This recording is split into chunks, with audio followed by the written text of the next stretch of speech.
vigilância epidemiológica aqui em Foz do Iguaçu e sempre muito solícito com a Rádio Cultura. E, evidentemente, eu tenho observado, e a gente repercute também, é que jornais, telejornais, o jornal escrito, os radiojornais, né, os programas de radiojornalismo, e não tem falado muito, pelo menos se fala do tal, da nova onda aí de infecção, de gente infectada, e quem vacinou e quem que não vacinou, e quem vacinou sofre menos, e quem não vacinou sofre mais e tal. Eu vi, Dodan, alguns relatos ontem, inclusive do ministro da Saúde. É isso que me chamou a atenção ontem, do ministro da Saúde, que Sua Excelência, o Presidente da República, não deve ter gostado. Ele já substituiu o Guedes pelo chefe da Casa Civil. Eu acho que ele vai, de repente, por conta daquilo que disse o ministro da Saúde ontem. O ministro da Saúde foi muito claro ontem. Tem que vacinar as pessoas, em sua grande e absoluta maioria, que estão sofrendo neste momento em leitos de hospitais, são pessoas que não foram vacinadas. Esses são os casos mais graves e esses são os casos que, infelizmente, estão levando a óbito. Isto dito pelo ministro da Saúde do Brasil. Me parece que cerca de 2% da população brasileira é contrária à vacina. Ou seja, é muito pequeno, mas barulhento. 12,4. Dodan, como é que está Foz do Iguaçu? Bom dia a todos, bom dia aos ouvintes. Obrigado pelo convite, sempre é bom estar aqui esclarecendo a população. Bom, como está o nosso cenário? Ruim, péssimo, né? Mas não é uma prerrogativa só de Foz do Iguaçu. O Brasil inteiro, o mundo inteiro está passando por essa nova onda aí da Covid. E essa nova onda, ela veio agravada por mais um surto, que é o surto de gripe, da influenza H3N2. Então, nós estamos sofrendo muito com isso, porque gera um volume muito grande de pessoas doentes. Para vocês terem uma ideia, no mês de dezembro, todinho, nós tivemos aí menos de 400 casos de Covid confirmados em Foz. Aí, só da semana passada, segunda-feira passada até esse domingo, nós tivemos mais de 4.000 casos registrados só da Covid. Aí não entra na conta a influenza, porque a influenza nós só temos os dados da área hospitalar. Então, querendo ou não, nós tivemos um crescimento exponencial muito grande da Covid na nossa cidade. E isso causa uma pressão muito grande no sistema. A gente acompanha os indicadores, a gente sabe que ainda não alterou aquela característica de internações hospitalares. Mas devido a esse volume, essa pressão, e por ter uma população exposta, como o senhor falou, doutor Nelson, nós acreditamos que em dado momento isso vai acontecer. Embora tenhamos uma boa cobertura vacinal, o que acontece? Nós temos aí 20.000 pessoas que não tomaram a segunda dose. Nós temos mais de 50.000 que não tomaram a dose de reforço. Então, nós, enquanto vigilância, entendemos que essa é a população exposta e essa é a nossa preocupação. Os casos são leves por causa da nossa cobertura vacinal. Mas, num dado momento, essa população que não vacinou, como o próprio ministro falou, vai sofrer as consequências. Então, essa é a nossa preocupação aqui em Foz do Iguaçu. E também muita preocupação com a organização do fluxo. Vocês viram aí que na semana passada nós passamos a semana toda tentando organizar o fluxo para que todas as pessoas possam receber atendimento. 12:06. O Dodan, às vezes eu coloco alguns pontos de interrogação em algumas manifestações de ouvintes, mas tem uma senhora aqui, por exemplo, que a dona Cleonete dos Santos Vieira, né? Está aqui fotografia dela registrada. Ela disse assim, por exemplo, que ela estava num posto de saúde do Maracanã há 3 horas esperando a vacina. Daí 3 horas já passa também de qualquer tempo de razoabilidade, de espera, né? Todo mundo é sempre muito apressado, mas também para 3 horas não é muito. Está acontecendo isso, essa dificuldade de vacina ou não? Nós não estávamos tendo problemas com a vacinação. Tanto é que nós acabamos com o agendamento, estabelecemos a demanda espontânea. Isso que eu estava achando até bacana isso. Sim, estava fluindo muito bem. Só que nós fomos atropelados aí a semana passada por toda essa demanda que procurou atendimento. E aí, entenda-se assim, que é o mesmo local que você vai procurar vacina, que você vai procurar assistência médica porque você não está bem, está com alguma doença respiratória, que você vai procurar coleta. E isso acabou gerando um volume de pessoas muito grande nesses locais. E, infelizmente, doutor Nelson, nós tivemos esse relato essa semana que passou realmente. Essa senhora está corretíssima, não foi só ela, mas a gente está tentando corrigir agora exatamente isso, estabelecendo novos fluxos. E que algumas unidades fiquem exclusivas para dar continuidade a essa vacinação e que a gente não tem esse tipo de problema.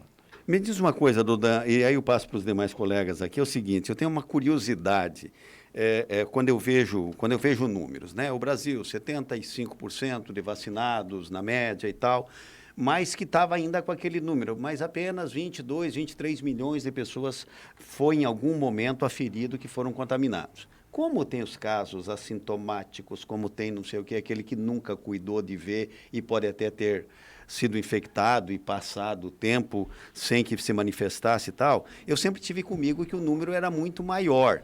Mas me assusta muito esta capacidade de infecção assim tão rápida, porque não, nesses últimos 2 anos que a gente estava acompanhando diuturnamente isso, não se via isso, né?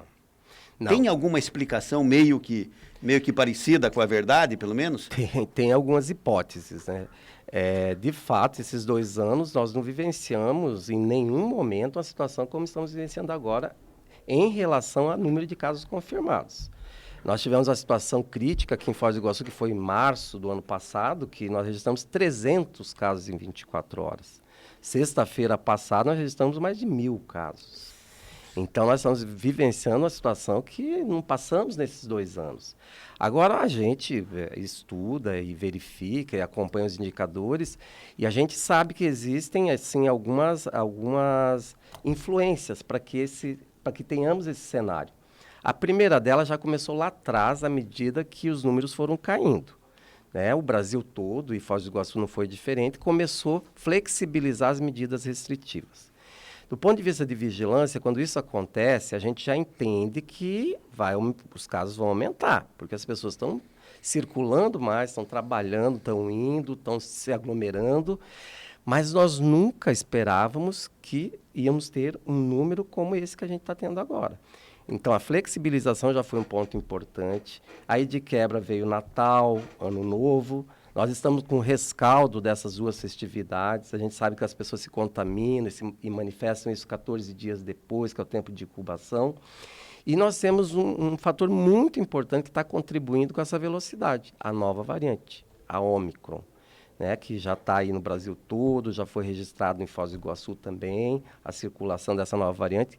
E, sabidamente, ela é muito mais transmissível que as demais variantes. Talvez não tão letal, tão agressiva, mas muito mais transmissível. Então, a gente acha que isso também tem contribuído para esses números que estão postos aí. Nélio. Aproveita e manda um abraço para a Sônia, que diz que está lá em Campinas, ouvindo o contraponto aqui da cultura. Dodã, você não é da área clínica, médica, né? Não. Mas tem muitas informações. Aquilo que virou mais ou menos como entendimento comum é que esse grande número de contágio vem pela tal da Ômicron, né? Agora, não é feito um teste específico para saber, aqui em Foz, para saber se é essa a variante. Diante dessa incerteza, pode ter alguma situação complicada para efeito de tratamento, já que ela é uma variante que tem algumas situações diferentes? Não, Nélio. A Ômicron, a Delta, as demais variantes, elas entram no pacote da Covid. A Covid, até então, não tem tratamento específico, né? O tratamento é puramente sintomático, é de acordo com a clínica que naquela hora se apresenta. Isso independente da variante. Então, não existe um protocolo específico para Ômicron.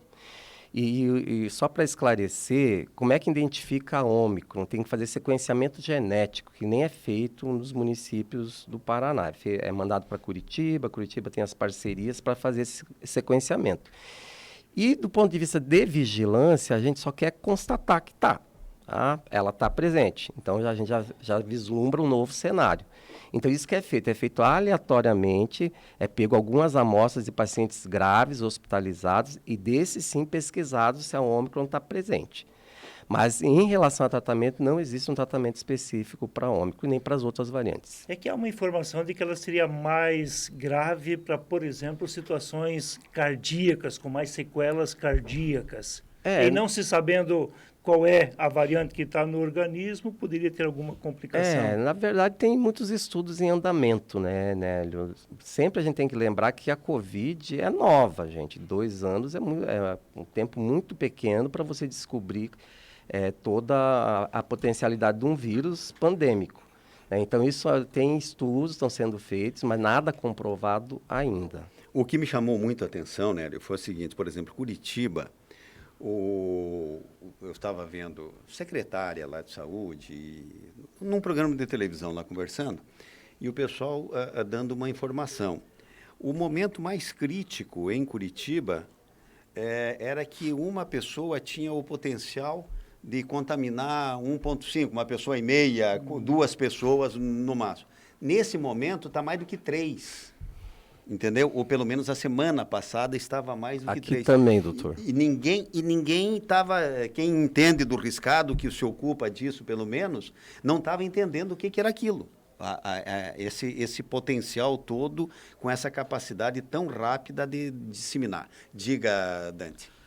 Doudan, explica uma coisa. A gente via anteriormente, né, que acontecia aqueles picos de contaminação e depois baixava, né?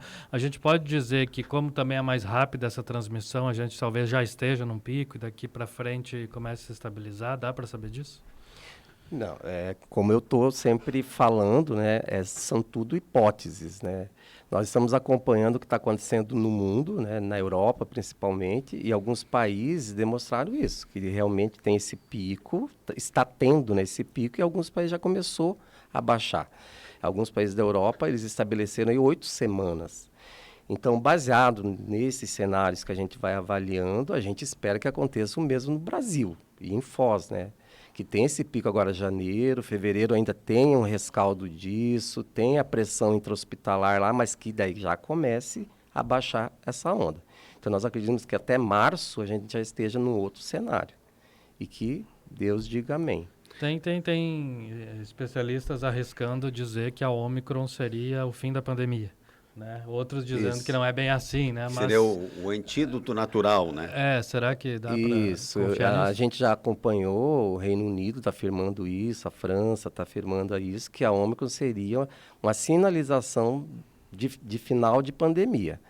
Nós queremos nos apegar nisso também, mas é tudo muito novo, né? A gente não tem como afirmar assertivamente. Porque, olha, Doldan, eu fico de cabelo em pé aqui, viu? Porque o negócio é o seguinte, eu me lembro, olha, lá no início de dezembro e tal, início de janeiro de 2020, alguém no Brasil disse o seguinte, cuidado, tem lá Aí veio, era o ministro Mandetta e tal, até o ministro Mandetta, ele dava entrevistas e diz o seguinte, se é verdade que está acontecendo isso eu me lembro, ele dizia o seguinte, eu estou exigindo que o diretor, né, da Organização Mundial de Saúde, é o nome, é o diretor maior lá, que ele decrete, então, que é uma pandemia.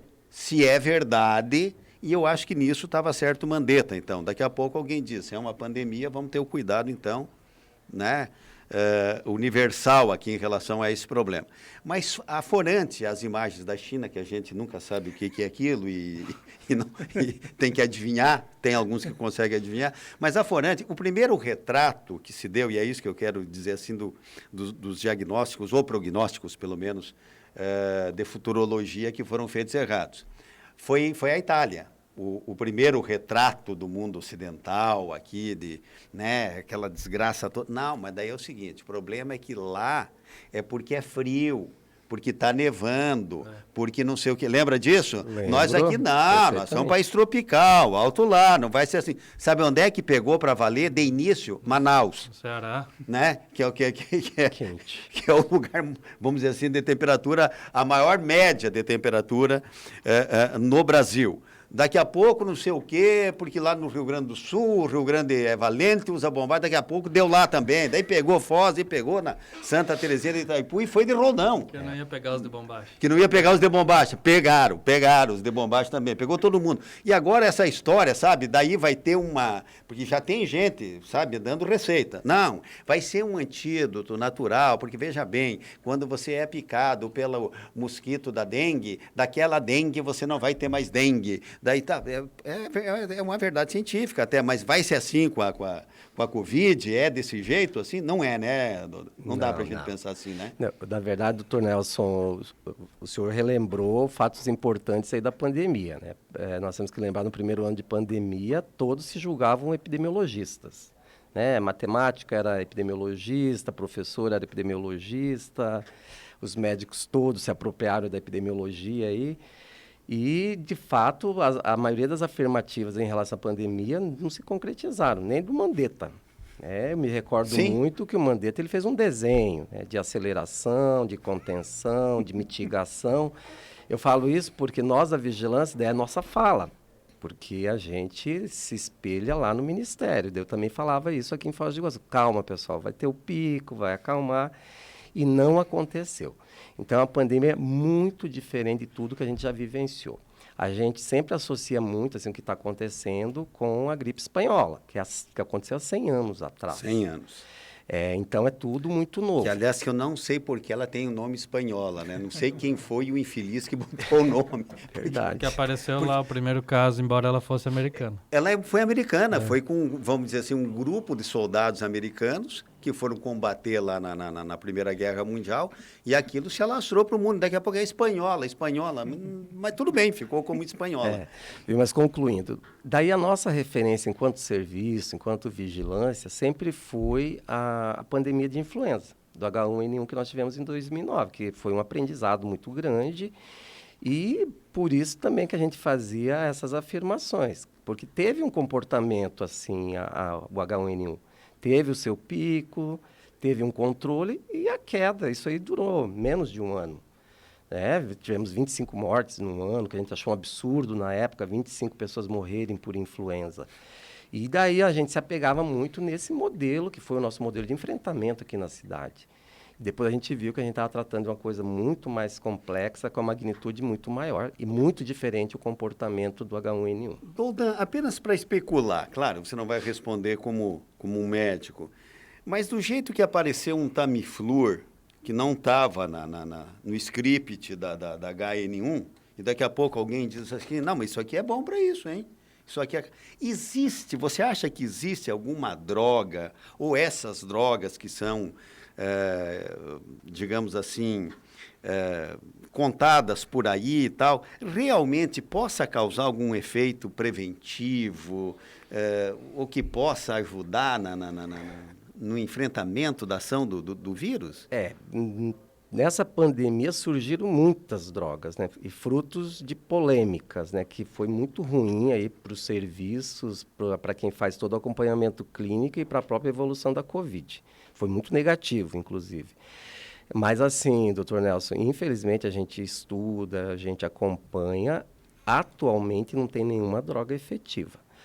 O que a gente sabe é que a Pfizer está testando uma droga que ainda não está sendo utilizada pela maioria dos países do mundo. Se não me engano, acho que Israel começou a utilizar, até foi um brasileiro que tomou, que parece ser efetiva. Né? Mas a gente ainda não tem conhecimento, né? Ainda a Anvisa não estudou sobre. Tirando essa droga que é específica, não existe nada mais. Porque eu não vejo, porque tem casos assim, a senhorinha de 90 e não sei quantos anos de idade, moribunda e tal, saiu do Covid, o cidadão de 40 anos de idade, tido com uma saúde invejável, atleta, se alimentando bem, foi lá, contraiu, meia dúzia de dias, infelizmente faleceu. Isso são vários casos, vários, não é um só. Então, quer dizer, me parece que cada organismo tem um comportamento, uma reação, a capacidade do vírus não sei onde, né? Eu, graças a Deus, eu sempre rezo e agradeço. Eu não peguei, porque se falar o meu nome para o Covid ali na esquina, ele lambe os beijos, fala é esse que eu estava querendo. Né? Por conta de idade, comorbidade e tantas dades e tal. E eu confesso que eu sempre procurei ser respeitoso em relação a... Não vá sem máscara, né? Tenha a higiene das mãos, não aglomere demais. Tal. Isso eu entrei, mas também não foi aquele... de ficar numa redoma, porque eu fui no supermercado, e no supermercado onde muita gente se contaminou, e eu fui na padaria que gente se contaminou, e eu fui no bar, e eu fui na agência bancária. Né? Sabe, tem algumas coisas que às vezes são meio que inexplicáveis, viu, Doutor? Sim, tem. O que se sabe, assim, doutor Nelson, que são respostas imunológicas diferentes, né? Organismos diferentes, respostas diferentes. O senhor está contando sua experiência pessoal, eu também, né, tive toda uma família com Covid o ano passado, perdi minha mãe, e até março do ano passado eu pensei que não ia pegar mais, falei, nossa, minha resposta imunológica é muito boa, e acabei pegando a Covid grave e parando na UTI. Então, são respostas muito diferentes de cada organismo, então é complicado. Quem quer encerrar aqui com o Doudan? Olha, A conversa é boa. A conversa é boa, a conversa é boa. Aliás, por falar em conversa boa, o Álvaro Miranda está dizendo lá de Maringá de que o lutador de MMA, o senhor Perubim, está lá assando uma das picanhas e que estava esperando a tua presença lá em Maringá. Eu acho que ele provoca só porque está à distância, né? Não. É que o Pirubim, para pequenos furtos e pintar rodapé, ele tem uma altura, uma estatura okay. necessária. Por isso o lutador de MMA. É nosso amigo. Um abraço para o professor Celso Antônio Bertó. O Pirubim chama-se Celso Antônio Bertó, é um professor de educação física. Então tá. O Doudan, na semana passada teve uma das reuniões do comitê aqui de Foz do Iguaçu, e eu até brinquei contigo algumas vezes no ano passado, dizendo que você era o malvado favorito da prefeitura. Gostavam de botar nas tuas costas algumas coisas. Lá o cara da vigilância determinou, por isso que estamos tomando tal medida, e ficava nas costas do Doudan. Na reunião da semana passada, um secretário municipal que participou me disse depois que o pessoal da saúde apresentou um quadro lá que parecia que a humanidade seria exterminada no dia seguinte. Tamanho o quadro que vocês da saúde teriam apresentado. E que, consequentemente, gerou também reações por parte de quem não queria todas aquelas medidas que vocês estavam propondo. Me parece que nessa questão de, tem que seguir a ciência, tem muita gente do setor de ciência dizendo algo diferente do que outro setor da ciência. E você está colocando isso de uma forma muito adequada aqui no programa. Mas como é que se busca um equilíbrio de posições para não ser algo extremista e que toda coisa extremista é tonga? Bom, primeiro está aí o desafio, né? Esse é um desafio do mundo inteiro, e principalmente dos gestores, né, em estar tomando decisões assertivas. É muito complicado e, principalmente, assim, pensar em saúde, pensar em vida econômica de uma cidade é bem complicado, são meio que antagônicos. Mas, assim, eu só posso falar do ponto de vista de vigilância, né? A vigilância ela é muito concreta, a gente trabalha com evidências. E desde que essa pandemia começou, nós usamos vários indicadores para avaliar o risco. Só que a gente resolveu pegar e enxugar um pouco esses indicadores e ter aqueles que realmente nos indiquem algo que contribuam na tomada de decisão.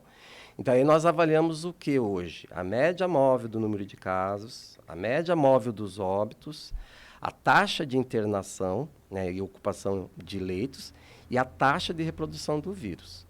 Isso sempre é que vai nos nortear, né? À medida que esses indicadores vão mostrando que você tem que fazer alguma intervenção, a gente vai fazendo as devidas intervenções.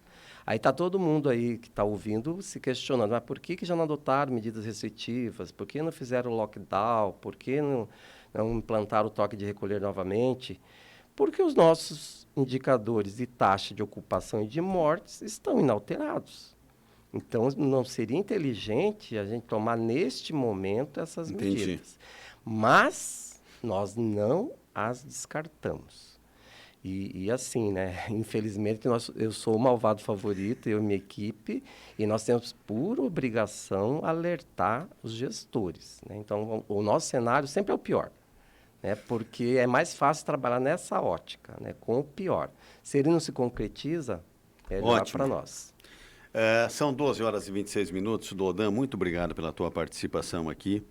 Gente lá em Sorriso, no Mato Grosso, a Cleci está assistindo. O Adilson Camargo disse que, na verdade, teve uma apresentação da Ivete Sangalo em que ela puxa o couro para xingar o presidente da República. Não sei se vocês viram isso. Eu vi, ela não puxa o couro. Ela não puxa o couro. A plateia começa a gritar fora Bolsonaro e ela fala assim, alto assim, ele vai escutar. Foi a única coisa que eu ouvi. Foi isso que ela falou. Tá? Bom, mas pelo sim, pelo não, mas o Adilson Camargo é bolsonarista aqui, ele diz que tem que esclarecer os fatos. Então está esclarecido que ela não puxou o couro, viu, Adilson? 12 horas e 27 minutos, 38 segundos. Dodan, obrigado mesmo pela tua participação aqui. Tomara que esse negócio daqui, sei lá, 2 semanas, 3 semanas, saia do cenário. Porque, sinceramente, eu estou vendo, eu vejo por mim, né?